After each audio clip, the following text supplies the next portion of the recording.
A reading from the Holy Gospel according to Mark, chapter 5, verses from 1 to 20. Glory to you, O Lord.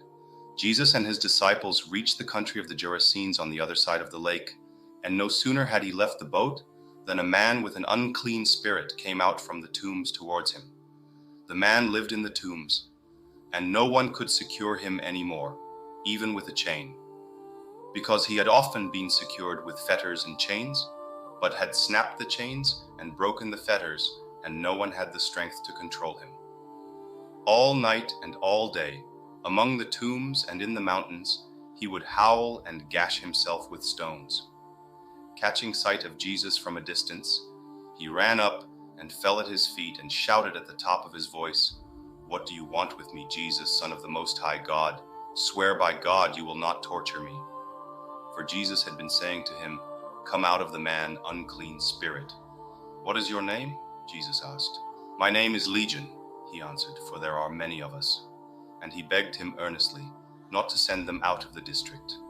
Now there was there on the mountainside a great herd of pigs feeding, and the unclean spirits begged him, "Send us to the pigs, let us go into them." So he gave them leave. With that, the unclean spirits came out and went into the pigs, and the herd of about 2,000 pigs charged down the cliff into the lake, and there they were drowned. The swineherds ran off and told their story in the town and in the country round about, and the people came to see what had really happened. They came to Jesus and saw the demoniac sitting there, clothed and in his full senses, the very man who had had the legion in him before, and they were afraid.